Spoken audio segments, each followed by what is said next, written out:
여러분, 책하고 어떤 이야기가 있으면 책하고 영화하고 차이점은 뭘까요? 뭐 기본적으로 매체의 차이가 있겠죠. 이건 글로 적혀 있는 거고 이건 영상으로 보는 거고.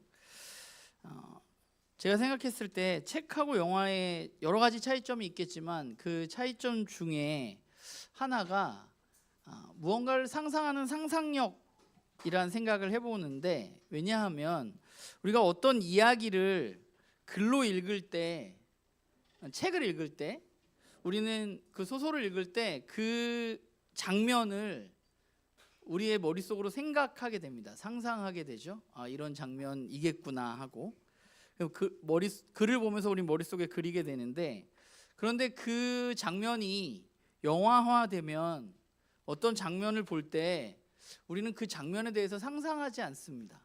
그냥 그 장면은 그거니까, 우리가 눈에 보는 대로 되어 있기 때문에. 제가 정말 좋아하는 소설들이 때때로 영화로 만들어질 때, 그래서 저는 실망이 되게 큰 것 같아요. 내가 생각했던, 내가 상상했던 그것과는 좀 너무 다른, 난 상상을 이만큼 했는데 영화로 보여주는 건 막 요만큼밖에 안 되는 것 같은 느낌을 받을 때가 있습니다. 사실 요즘 우리가 살아가는 세대는 책보다는 영상의 시대이죠. 그리고 그 영상도 이제 시간이 가면 갈수록 점점 짧아지고, 길면 막 그걸 누가 보냐 이렇게 얘기하는 시대에 우리는 살고 있습니다. 그러니까 그렇다고 한다면 어쩌면 그 말은 우리는 과거보다 더 많이 생각하지 않고 더 많이 상상하지 않는 사람들이 되어가고 있는 것일지도 모르겠습니다. 그래서 우리는 이제 아예 내 눈에 보지 못한 어떤 것은 상상하지 않고 또 상상하지도 못하는 시대를 살아가고 있고, 또 우리도 그 안에서 함께 걸어가고 있는 것이죠. 그게 조금 안타깝다는 생각을 많이 하게 돼요. 우리가 지난주에 스가랴의 첫 번째 이야기를 나누었는데, 첫 번째 이야기는 그런 거잖아요. 고레스에 의해서 성전 건축을 위해서 이제 바벨론 땅에 살던 사람들이 예루살렘으로 귀환해서 그들이 성전을 건축하고 있다가 여러 가지 어려움으로 잠시 멈추어 있었는데, 학개와 스가랴가 나타나서 그들 앞에서 멈춰진 성전을 너희들이 다시 건축해야 된다라고 이야기했고, 에스라 5장 1절에 보면 그 학개와 스가랴의 말을 듣고 이 귀한 공동체는 다시 성전을 짓기 시작합니다. 그런데 다시 그들이 성전을 짓기 시작했는데, 그럼에도 불구하고 그러면 그들의 문제가 다 해결됐느냐? 그렇지가 않아요. 성전을 다시 지으려고 할 때 여전히 외부에서 공격하는 세력들, 자기들을 방해하는 세력들도 있었습니다. 그런데 그 외부로부터 방해하는 세력들 말고 또 한 가지 문제가 있었는데, 그게 뭐냐 하면 내부적인 문제였어요. 에스라와 스가랴를 우리가 최근에 다 읽었는데, 여러분들이 성경 통독하면서 그 에스라와 스가랴의 이야기를 살펴보면 그 내부적인 문제는 뭔가 하면, 지금 그들이 짓고 있는 성전이 보기에 너무 초라해 보였다는 거예요. 과거에 그들이 지었던 첫 번째 성전, 솔로몬이 지었던 성전은 우리가 아는 것처럼 그야말로 어마어마한 성전이었습니다. 그런데 솔로몬의 성전에 비하자면, 뭐 그거에 비할 것도 못 되지만, 지금 이제 귀환해서 자신들이 짓고 있는 이 성전이 너무나도 초라해 보였다는 거예요. 그래서 스가랴 4장 10절에 보면 이런 말이 나와요. 작은 일의 날이라고 멸시하는 자가 누구냐? 라고 말해요. 이게 굉장히 작은 일이라고 생각하는 거죠. 그렇게 이 성전이 작다고 멸시하는 사람이 누구냐라고 되묻는 이야기가 나오는데, 그러니까 성전을 짓기는 하는데 그들 가운데 이게 뭐 이런 걸 줘가지고 뭐가 되려나 하는 마음이 있었다는 겁니다. 작고 초라한 이 건물이 지어져 간다고 해서 뭐가 바뀌겠는가 하는 생각이 그들 가운데 들었다는 거죠. 그들은 성전을 짓는다는 큰 사명을 갖고 예루살렘으로 돌아왔고, 여러 가지 방해로 잠시 멈추긴 했지만 다시 성전을 짓기 시작했는데, 이렇게 초라한 성전을 짓는 게 이게 뭐 무슨 소용이 있을까 라는 마음이 그들 가운데 들었다는 거예요. 그게 내부적인 거예요. 그리고 또 하나는 그들을 지금 지배하고 있는 사람들의 상태에 대해서 그들은 좀 좌절감을 가졌을 수 있습니다. 왜냐하면 그들이 예루살렘으로 돌아와서 성전을 짓고 하나님의 백성으로서 이제 살아가려고 할 때 그들의 기대는 무엇이었었냐 생각해 보면 어쩌면 그들은 이제 자신들이 하나님의 성전을 짓고 예루살렘 성벽도 짓고 어떤 자신들을 지배하는 세력으로부터 독립된 삶의 꿈을, 독립된 나라의 꿈을 그들은 꾸었을 것입니다. 그런데 실제는 그렇지 못했다는 거예요. 오늘 말씀, 우리가 읽은 말씀에 1장 11절을 보면 정찰병들이 쭉 보고 나서 그 하나님 앞에 이렇게 보고하잖아요. 온 땅이 너무 조용하고 평안하다. 그랬더니 그 말을 들은 천사가 만군의 여호와께서 언제까지 예루살렘과 유다 성읍들을 불쌍히 여기지 아니하시렵니까? 이미 70년 지나지 않았습니까? 라고 말하는 장면이 나오는데, 이 말은 뭐냐 하면, 온 땅이 편하다는 말은 뭐냐 하면 그냥 평안해서 좋은 게 아니라 이스라엘을 지배하고 있었던 그 페르시아나 고대 근동의 여러 가지 제국들, 강대국들이 어떤 문제도 일어나지 않고 있다는 거예요. 그냥 평탄하게 무너지지 않을 것처럼. 사실은 이 스가랴가 돌아와서 스가랴 이야기가 나오기 얼마 전에 페르시아가 사실은 굉장히 혼란스러운 과정을 겪었어요. 첫 번째 왕이 죽고 그 뒤에 반란이 일어나고 그래가지고 여러 가지 혼란들이 겪어서 이제 페르시아가 무너지나 하는 시기가 있었는데, 그것을 넘어서서 지금 이 말씀이 전해지는 다리오 왕 2세 때, 다리오 왕이 통치하기 시작하고 2년이 지났을 때는 다시 페르시아가 굉장히 평안해지고 왕권이 굳건해지고 무너지지 않을 것 같은 세상이 되었다는 거예요. 그러니까 그들이 성전을 짓고 성벽도 재건하고 독립된 나라로서 이제 하나님의 백성으로서의 나라를 세워가려고 하는 기대가 그들에게 있었지만, 여전히 페르시아는 평안하고, 그리고 이 초라한 성전을 짓는다고 해도 아무것도 변하지 않을 것 같은 상황 가운데 지금 이 스가랴의 이야기를 듣는 귀한 공동체는 놓여 있다는 것입니다. 기대와 소망을 가지고 이 땅에 와서 이 일을 시작하고 무언가 일을 도모하고 무언가 일을 기대했는데, 그 기대와 소망이 점점 사그라져 가는 것 같은 그때에 하나님은 스가랴를 통해서 환상으로 이야기하십니다. 스가랴 1장 7절부터 6장까지는 8개의 환상이 기록되어져 있고, 그 8개의 환상은 각각의 독립적인 이야기를 담고 있지만 또한 하나의 큰 이야기를 담고 있다고 생각되어져요. 그래서 오늘은 우리가 8개의 환상 중에 읽기는 첫 번째 환상만 읽었지만 오늘 2장까지 있는 3개의 환상을 좀 짧게 나누어 보려고 합니다. 우리가 이 환상을 이야기하기 전에 한 가지 우리가 생각해야 할 게 있는데, 그게 뭐냐면 이 환상은 그냥 우리가 꾸는 꿈이 아니라 분명히 오늘 7절의 말씀에 기록되어져 있는 것처럼 하나님께서 스가랴에게 주신 말씀이었다는 것입니다. 그냥 개꿈이 아니라 그냥 본 게 아니라 이 환상은 하나님이 스가랴에게 분명히 이스라엘 민족에게 하고 싶은 이야기가 있으셔서 보여주신 것이라는 거예요. 그게 첫 번째 유의점이고, 또 하나는 뭐냐면 오늘 이 시대가 우리가 이 환상을 다 이해하기는 사실 어렵습니다. 그래서 이 환상들을, 성경에 나오는 여러 가지 환상들을 읽을 때 우리가 정확히 말씀을 통해서 알 수 있는 부분들도 있고 그렇지 않은 부분들도 사실 있거든요. 그래서 저는 우리가 분명히 알 수 있는 이야기에 좀 집중해서 이 환상의 이야기를 나누려고 합니다. 이게 들어가면 한두 끝도 없어요. 왜 빨간 옷을 입었냐? 왜 말이 3개인데 색깔이 주황색, 흰색이냐? 왜 4마리냐? 뿔이 왜 4개냐? 이 뿔은 뭘 의미하는 거냐? 4명의 대장장이는 뭘 의미하는 거냐? 이거 얘기하면 한두 끝도 없는데, 그리고 학자마다 의견도 다 다르고. 그래서 그런 이야기 말고 우리는 하나님이 진짜 그러면 스가랴를 통해서 이스라엘 민족 가운데 하시고 싶었던 이야기는 무엇일까에 대해서 살펴보려고 합니다. 우선 우리가 읽었던 첫 번째 환상을 살펴보면 말을 탄 사람 하나와 그 사람 뒤에 여러 말들이 서 있는 장면을 보게 되는데, 이 말을 탄 사람들이 하는 일은 뭐냐 하면 10절에 나와 있죠. 여호와께서 땅을 두루 다니라고 보내신 사람들입니다 라고 말하고 있습니다. 이 말을 탄 사람들은 임무가 있었어요. 뭐예요? 땅을 두루 다니면서 그 땅이 어떤지 정찰하는 임무를 가지고 있었습니다. 여러분, 우리는, 여러분들 말 타보신 분 어디서 탔어요? 집에서 탔나요? 제주도 가서 탔죠. 관광지. 우리는 말이 뭐예요? 관광지 가서 타는 거죠. 그래서 우리는 말을 타는 사람을 보면 저 사람은 관광을 하고 있구나 이렇게 생각하는 사람들이에요. 아마 몽골 정도 돼야 말 타고 다닌다는 얘기를 제가 들었는데 제가 몽골을 안 가봐서. 그러니까 오늘 우리는 말 타는 게 관광이지 어떤 의미가 우리에겐 없습니다.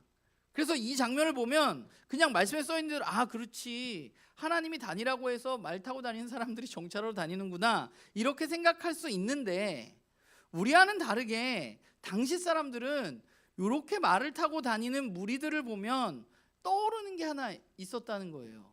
그게 뭐냐 하면, 스가랴 시대 사람이라면 말을 탄 이런 종류의 사람들이 누구인지 금방 알 수 있는 거예요. 누구냐 하면 페르시아의 왕들이 기마병을 사용해서, 그들이 제국이 넓으니까 그 넓은 제국을 정기적으로 순찰하려고 보낸 기마병들이라고 그들은 생각했을 겁니다. 왜냐하면 페르시아가 정말로 그렇게 했기 때문에, 그 넓은 영토를 다스리기 위해서.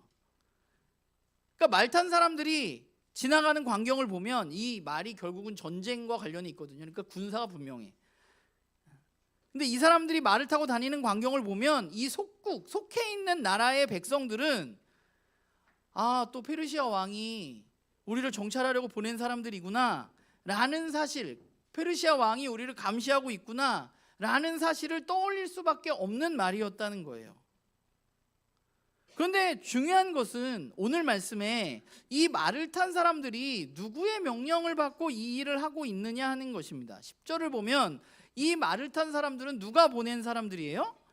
여호와께서 보낸 사람들입니다. 그러면 스가랴가 이 환상을 통해서 이야기하고 있는 것은, 하나님은 어떤 분이신가 했을 때 하나님이 페르시아 왕과 같은 왕이라는 거예요. 이 세상을 다스리는 왕으로서 지금 이 세상을 정찰하기 위해서 페르시아 왕보다 더 큰 온 세상을 위해서 그 기망병들을 보냈다는 사실을 스가랴는 이야기하고 있는 것입니다. 그러니까 페르시아 왕이 진짜 왕이 아니라 이제 하나님이 다스리는 그 하나님 나라의 왕은 하나님이신데, 그 하나님께서 하나님 나라를 세울 때 하나님은 하나님의 기마병들을 보내서 그 나라를 통치하시고 다스리시고 살펴보신다는 거예요. 아마 말을 탄 기마병을 쓴 이유는 당시의 사람들이 그것을 인식하기 위해서였을 거예요. 저는 이 말을 보낸 사람이 여호와 하나님이라는 사실이 굉장히 중요하다고 생각합니다. 왜냐하면 이제 앞으로 우리가 8개의 환상, 또 이 외에 스가랴의 말씀, 이 환상의 내용들 모두가 누가 이 이야기를 하고 있느냐 하는 것이 제가 봤을 때 굉장히 중요한데, 누가 이 이야기를 하고 있느냐 하면 만군의 여호와이신 하나님께서, 왕이신 하나님께서 그들에게 환상으로 이야기하시고 그들에게 말씀하고 있는 것이라는 사실이 사실은 매우 중요한 거예요. 이 이야기를, 이제 이 환상을 보여주신 분이 진짜 왕이시구나 하는 사실을 그들은 기억해야만 합니다. 그러면 왜 하나님은 환상으로 이야기하셨을까? 그냥 말로 쭉 이야기해도 되잖아요. 내가 이 세상을 다스리고 내가 이 세상의 왕이고 너희를 다스릴 거고 이방 나라를 심판할 거고 이렇게 말을 했을 수 있지만 왜 하나님은 환상을 통해서 이야기하셨을까? 저는 그들이 겪고 있는 이런 암담한 현실 가운데, 그들이 초라한 성전을 보면서 이게 과연 괜찮은 건가라는 그들의 눈에 보이는 어떤 현실 앞에 아까 처음에 얘기했던 상상력이 그들에게 필요했기 때문이라는 생각을 좀 하게 됐어요. 그들이 바라보아야 할 것은 현실이 아니라 만군의 여호와의 말씀이고, 그 말씀이 그냥 말로 되어진 게 아니라 지금 페르시아의 군사들이, 기마병들이 돌아다니고 있는 것처럼 하나님의 기마병들이 우리를 진짜 돌아다니면서 정찰하고 있구나라는 환상으로 진짜 그렇다는 사실을 그들은 받아들여야만 하는 거죠. 그것을 상상하고 눈으로 보진 못하지만 그 환상을 통해서 하나님이 정말 그렇다는 사실을 그들은 알고 믿음으로 받아들이고 살아가야 하는 것입니다. 그러면 온 세상의 왕이신 그 하나님, 진짜 왕이신 그 하나님께서 그들에게 이야기하고 있는 것은 뭐냐 하면, 그들의 현실은 소망이 사라지고 그리고 페르시아와 같은 악인들은 평안한 것 같은 그런 상황 속에서 하나님 뭐라고 말씀하시냐면 14절 말씀이 이제 첫 번째 말씀인데, 14절 말씀 우리 세 번역으로 한번 읽어보겠습니다. 자, 시작. 내게 말하는 천사가 내게 알려주었다. 너는 외쳐라. 만군의 주님께서 이렇게 말씀하신다. 나는 예루살렘과 시온을 몹시 사랑한다. 이 개역개정에는 질투하며라고 나와 있거든요. 근데 원래는 질투하며가 맞아요, 원어는. 근데 우리가 조금 질투에 대해서 오해하고 부정적인 이미지를 우리는 가지고 있잖아요. 근데 여기서 질투의 의미는 하나님이 소유된 백성이기 때문에 그들을 돌보시고 그들을 사랑하신다는 의미를 담고 있는 질투여서 아마 새 번역은 몹시 사랑한다라는 말로 번역했던 것 같아요. 그러니까 하나님은 지금 이런 혼란스러운 상황, 소망이 사라져가는 상황 가운데 뭐라고 말씀하시는 거예요? 첫 번째는 내가 너희들을 몹시 사랑한다고 말씀하고 있는 거예요. 온 세상의 왕이신 기마병을 봉해서 이 세상을 다스리는 그분이 그들에게 하시는 말씀은 내가 너희들을 매우 사랑한다는 것이죠. 그리고 또 하나, 그 사랑과 더불어서 하나님이 약속하시는 것이 있는데, 말씀하시는 것이 있는데, 그게 뭐냐 하면 하나님은 이제 그 평안해 보이는 이방 나라들을 심판하실 것이라는 것입니다. 원래는 어땠냐 하면 이스라엘이 잘못했잖아요. 그래서 누구를 통해서 하나님 심판하셨어요? 바벨론을 통해서 이스라엘을 심판하셨습니다. 느부갓네살을 통해서. 그런데 오늘 말씀을 보면 하나님이 보시기에 그 상황이 어떠했느냐, 오늘 말씀에 나오잖아요. 하나님이 보니까 이방 나라들에게 이스라엘을 혼내주라고 심판하라고 얘기는 했지만 그들을 그렇게 쓰기는 했는데 그들이 하나님의 생각보다 심하게 행동했다는 것입니다.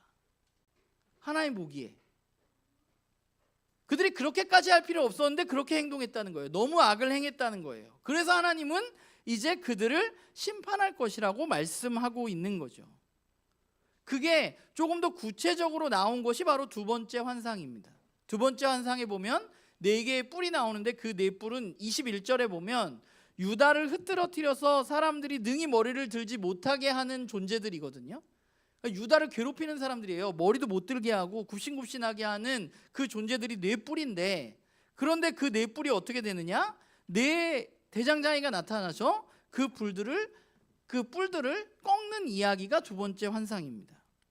그러니까 하나님이 하시는 일은 뭐야? 하나님 말씀하시는 게 뭐냐면 하나님은 하나님의 백성을 너무 사랑하시는데 그 사랑이 그냥 사랑으로 끝나는 게 아니라 하나님은 그들을 너무 사랑하셔서 그들을 괴롭히고 있는 정의롭지 않은 악을 행하는 그들을 심판하실 것이라고 지금 스가랴를 통해서 이스라엘 민족들에게 말씀하고 있는 거죠.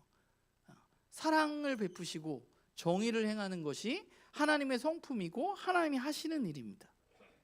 그렇게 하나님이 그들을 사랑하시고 이제 심판을 하게 됐을 때, 그럼 이제 하나님은 그 하나님의 백성들 가운데 어떤 일을 이루어 가시느냐?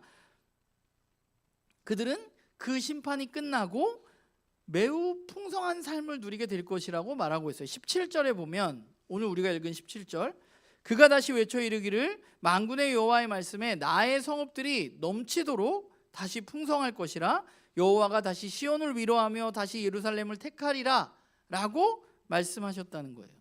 온 세상의 주인이신 하나님이 이제 말씀하시는 것은 하나님이 그토록 사랑하시는 이스라엘이 다시 풍성함을 누리게 될 것이라는 것입니다.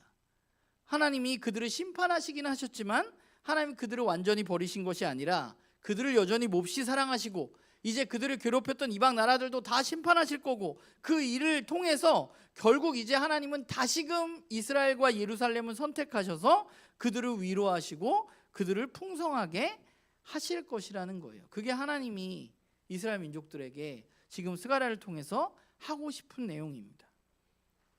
그리고 거기에 더해서 세 번째 환상을 보면, 세 번째 환상 가운데 하나님이 말씀하고 싶은 건 뭐냐? 2장에 나오거든요. 2장 1절부터 13절. 여러분들 제가 읽어오라 그랬으니까 여러분들이 읽어왔어야 돼요.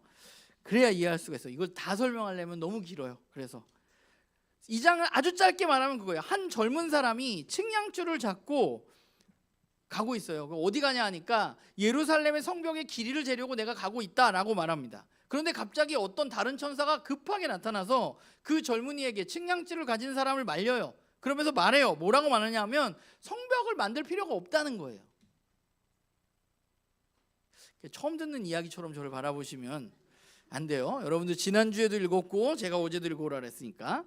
그럼 왜 그 성벽을 지을 필요가 없냐? 왜냐하면 더 이상 눈에 보이는 성벽이 그들에게 필요하지 않기 때문입니다. 2장 5절을 보면 뭐라고 나오냐 하면 하나님이 이제 예루살렘에 하나님의 백성의 불성벽이 되어주셔서 그들을 보호하실 것이라고 말씀하고 있는 것을 보게 돼요. 그러니까 하나님이 그들의 성벽이 되어주실 것이라는 거예요. 불성벽. 그리고 그들이 지금 재려고 그러는 건 너무 작아요. 하나님 그것보다 더 큰 성을 지으실 것이고 그 성은 하나님이 불로 지켜주실 것이고 그 안에서 그들은 풍요로움을 누리게 될 것이라고 첫째, 둘째, 셋째 환상을 통해서 하나님 이스라엘에게 말씀하고 있는 거죠. 이 귀한 공동체에게, 절망에 빠져 있고 이거 지어서 되나 하는 사람들에게. 저는 이 하나님의 말씀이 과거 스가랴 시대의 하나님의 백성에게만 해당하는 이야기는 아니라고 생각합니다. 이 말씀은 오늘 우리에게도 동일하게 이야기되어지고 적용되어진다고 생각해요. 우리가 살아가는 현실도 사실은 그렇게 크게 다르지 않죠. 그리고 우리가 큰 희망을 갖는 게 좀 불가능한 시대입니다. 지난주에도 말했지만 우리가 사명을 기억하고 그 일을 한다고 여기서 모여가지고 뭔가 지지고 볶고 우리가 열심히 하고 있지만 때론 한편으로는 춘천 대한민국 이런 걸 얘기하면서 이게 대단한 일이 우리를 통해서 생기겠나 하는 생각들이 우리 안에 있어요. 그러니까 우리가 열심히 해서 뭔가 이루어질 때는 괜찮아요. 그런데 우리가 뭔가를 하려고 할 때 잘 안 될 때도 되게 많거든요. 그럼 우리는 이게 우리가 이거 한다고 되나 하는 거예요. 그게 언젠가 얘기했지만 상가에 개척한 목사가 살아가는 삶의 패턴입니다. 희망이 막 있다. 교회를 세워야지. 하나님의 교회를 세워야지. 이 땅을 하나님의 나라를 회복해 가야지 하는 생각이 막 들다가 뭔가 나의 삶과 여러분들을 보면 이거 안 되는구나. 절망하다가 또 아니지. 하나님 나라 교회를 세워야지. 이런 일들이 우리 가운데 반복되어지고 있는 거예요. 여러분들도 아마 그럴 수 있을 거예요. 악인은 여전히 활개를 치고 뭔가 바뀔 것 같지 않은 세상. 그런데 우리가 하나님의 백성으로 이렇게 여기서 뭔가를 해보려는 이런 일들이 어떤 의미가 있을까? 이거 너무 작은 거 아닌가? 이걸로 뭔가 될까? 하는 일들이 우리 마음 가운데 들 때가 있습니다. 근데 그때 하나님 우리에게 말씀하신다고 생각해요. 뭐라고 말씀하시느냐? 내가 널 너무 사랑하고 내가 언젠가는 악인들을 다 쓸어버릴 거고 내가 불성벽으로 너희를 지키고 있고 내가 너희를 너무 풍성하게 해줄 것이라고 하나님 우리에게 말씀하고 있는 거죠. 지금은 심판받지 않은 것 같아서 영원히 악인들이 잘 될 것 같지만 하나님 반드시 그 악을 심판한 날이 올 것이라고, 그 뿔들을 잘라내버리는 날이, 흩어버리는 날이 올 것이라고 우리에게 말씀하고 계신 것이죠. 우린 누구냐? 우리는 하나님 너무 사랑하는 하나님의 자녀들이기 때문에 그렇습니다. 이 일이 예수 그리스도를 통해서 이미 우리 안에 일어난 일입니다. 우리는 더 이상 하나님과 관계없는 사람이 아니라 하나님의 자녀들입니다. 오늘 스가랴 2장 12절을 보면 하나님이 유다를 자신의 특별한 소유, 자기 소유로 삼으셨다고, 택했다는 말이 나와요. 우리는 택함받은 사람들이고 하나님의 소유된 사람들입니다. 우리가 이런 말씀을 생각하면 딱 생각나는 구절이 있잖아요. 어디예요? 베드로전서 2장 9절 말씀. 뭐라고 나와요? 그러나 너희는 택하신 족속이요 왕같은 제사장들이요 거룩한 나라요 그의 소유가 된 백성이니 이는 너희를 어두운 데서 불러내어 그의 기이한 빛에 들어가게 하신 이의 아름다운 덕을 선포하게 하려 하심이라. 저와 여러분은 누구냐? 하나님이 택하신 사람들이고 왕같은 제사장들이고 거룩한 사람들이고 하나님의 소유가 된 백성들입니다. 그게 저와 여러분의 정체성이에요. 그러니까 우리는 이걸 잊어서는 안 돼요. 누가 뭐라 해도, 내가 하는 일이 너무 초라해, 내 눈에는 초라해 보여도 우리가 하는 일이 그렇게 작지 않다는 사실. 왜냐하면 나는 하나님의 소유고 하나님이 택하신 백성이기 때문에 그래요.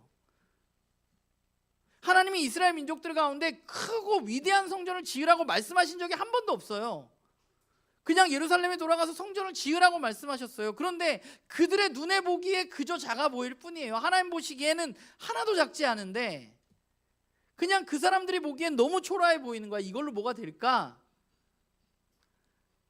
그런데 하나님은 너는 내 백성이고 내 소유고 내가 너를 지킬 거라고 말씀하고 있는 것이죠.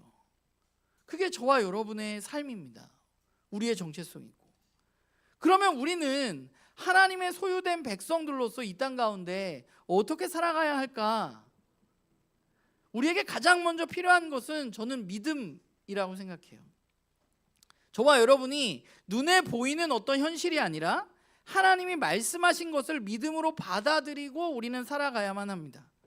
우리가 살아가다 보면 하나님이 나를 사랑하시지 않는 것처럼 보여지는 순간들이 있고, 하나님이 나를 보호하지 않는 것처럼 보여주는 순간들이 있고, 내 삶이 전혀 풍요롭지 않게 느껴지는 순간들이 있고, 우리 교회가 하는 일이 그렇게 대단해 보이지 않는 것처럼 보이는 순간들이 있습니다. 그런데 하나님의 백성은 보는 대로 살아가는 사람들도 아니고, 내가 느끼는 대로 살아가는 사람들도 아니고, 하나님의 백성은 믿음으로 살아가는 사람들입니다. 하나님이 나를 사랑하신다는 믿음, 하나님이 나를 진짜 보호해 주신다는 믿음, 하나님 안에 내가 진짜 풍성한 삶을 살 수 있다는 믿음, 그 믿음으로 우리는 살아가는 거예요. 처음에 제가 상상력 이야기를 잠깐 했는데, 우리는 눈에 보이는 것만 믿기 때문에 진짜 왕이신 하나님이 우리에게 약속하신 것을 우리는 잘 상상하지 못해요. 잘 믿지 못해요. 왜냐하면 내가 그런 걸 느껴본 적이 없으니까.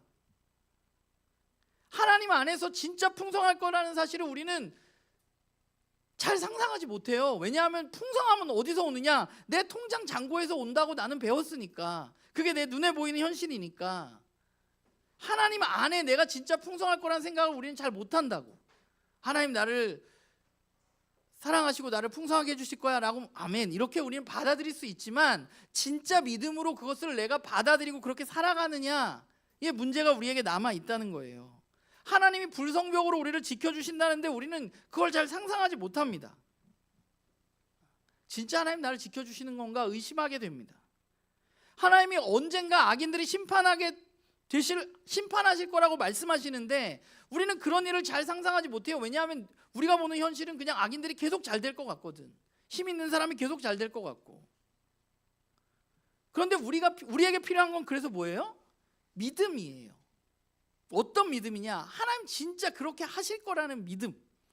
하나님이 우리를 보호해 주시고 우리를 사랑하시고 악인들을 파해 주시고 우리들을 풍요롭게 해 주실 것이라는 믿음이 우리 가운데 필요한 거예요. 그리고 그 믿음 안에서 우리는 살아가는 거예요. 그래서 통장 잔고가 좀 없어도, 우리에게 조금 어려운 일이 닥쳐도 우리는 그것을 견뎌내고 살아갈 수 있는 거죠. 왜냐하면 하나님 우리를 보호해 주시고 우리를 풍요롭게 해주시는 분이라는 사실을 우리가 믿기 때문입니다. 그래서 우리는 하나님 안에서 누리는 풍성함을 여러분들이 자꾸만 상상하고, 우리가 읽는 말씀과 묵상 가운데, 우리의 기도 가운데, 우리의 예배 가운데 하나님 주시는 풍성함들을 우리가 누려가야만 돼요. 그래야 우리가 그것들을 알 수가 있는 겁니다. 그게 우리가 첫 번째 해야 될 일일 거예요. 그리고 두 번째는 우리는 성전을 세워가야만 하는 사람들입니다. 하나님은 스가랴 시대의 귀한 공동체에게 성전을 세우라고 말씀하셨습니다. 왜냐하면 첫 번째는 지난주에 얘기한 대로 그 성전이 하나님과 하나님의 백성들을 이어주는, 하나님이 거기에 머무실 처소이기 때문에 그래요. 이제 그 성전을 통해서 하나님이 그들을 보호하시고 택하실 것이기 때문에 그래요. 그게 아무리 초라해도 하나님 거기에 거하신다고 말씀하셨습니다. 그래서 성전의 의미는 첫 번째는 개인적인 의미가 있어요. 내가 하나님과 온전한 관계를 누리는 게 우리에게 필요합니다. 그런데 우리가 성경을 보다 보면 예수 그리스도 이후에 성경은 우리에게 교회가 하나님의 성전이라고 이야기합니다.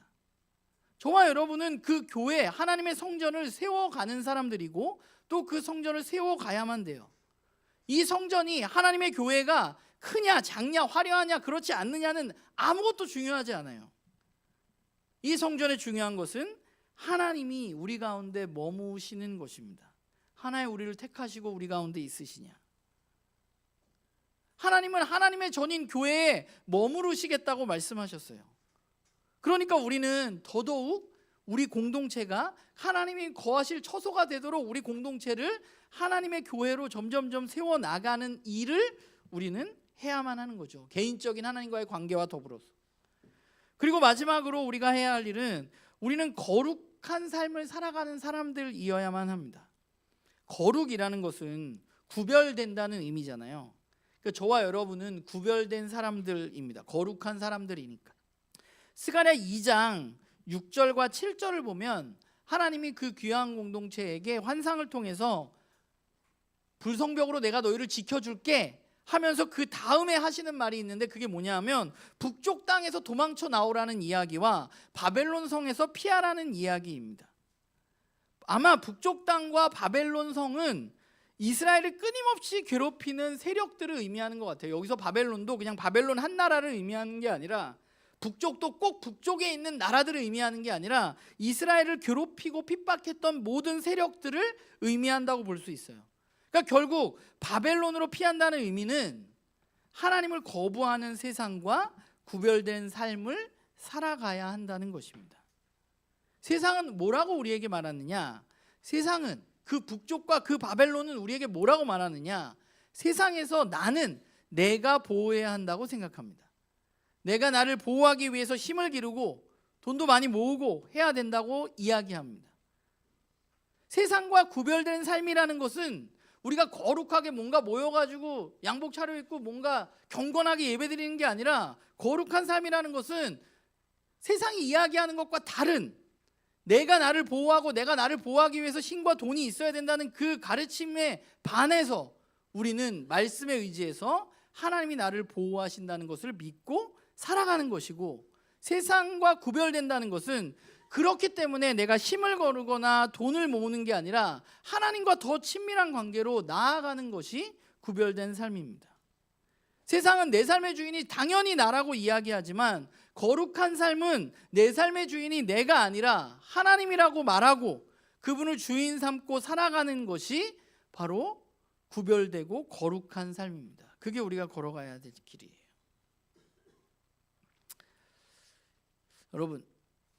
여러분은 진짜 하나님 믿으시나요? 네.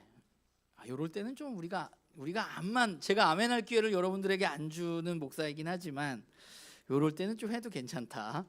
네.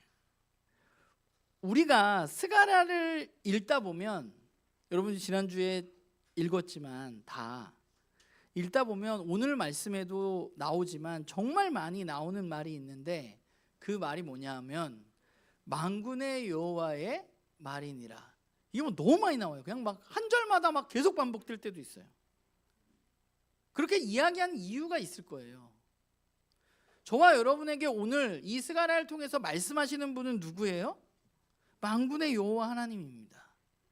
온 세상을 창조하신 창조주 하나님이시고, 노예로 살던 이스라엘 민족을 바로로부터 구출해내신 하나님이시고, 바다를 가르시고 구름 기둥과 불 기둥으로 자신의 백성을 이끌어 주셨던 그 하나님, 만군의 여호와 하나님, 온 세상을 다스리는 하나님, 지금도 정찰병들을 보내서 이 온 세상을 다스리는 그 하나님, 그 하나님의 이야기예요.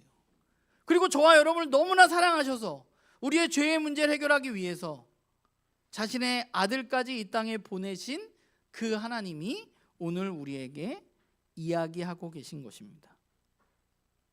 그러니까 오늘 우리가 들은 이 말씀은 우리가 그냥 단지 그냥 과거에 언제 쓰여진 그 말씀이 아니라, 그런 믿을 수 없는, 상상할 수 없는 이야기가 아니라, 있을 수 없는 이야기가 아니라 정말로 그렇게 될 이야기라는 겁니다. 정말 그렇다는 거예요. 우리가 그렇게 느끼지 못한 이유는 저와 여러분이 상상하지 못해서 그래요. 저와 여러분이 생각하지 못해서, 우리는 그냥 세상에 너무 쪄들어 있어서, 에휴 뭐 진짜 그런 일이 일어나겠어? 내가 하나님 앞에 거한다고 뭔가 내 삶이 풍성해지겠어? 우린 잘 상상하지 못하기 때문에 그 일들이 내 삶에 안 이루어지는 것뿐이에요. 근데 하나님 오늘 분명히 말씀하세요. 만군의 여호와는 내가 너를 보호하고 내가 너를 풍요롭게 하고 내가 너를 선택하고 너는 나의 소유된 백성이라고 말합니다. 세 번째 환상의 맨 마지막 말씀은 2장 13절에 만군의 여호와 앞에 잠잠하라는 것입니다. 만군의 여호와 하나님께서는 오늘도 여전히 하나님이 하신 약속들을 지키기 위해서 사랑과 공의로 일하시는 분입니다. 우리에게 필요한 것은 우리가 알고 있다는 그 뭔가 짧은 지식, 내가 경험한 것으로 생각하는 짧은 생각들을 잠시 뒤로 하고 만군의 여호와 하나님 앞에 잠잠히 그분의 이야기에 귀 기울이고 그분의 말씀을 믿음으로 받아들이고 생각하고 그분 안에 거하는 것입니다. 바라기는 우리 나눔교회 식구들 모두가 그 만군의 하나님 앞에 잠잠히 거하면서 믿음으로 거룩한 삶을 살아가는 그런 우리 모두가 되기를 주님의 이름으로 부탁을 드립니다. 기도하겠습니다.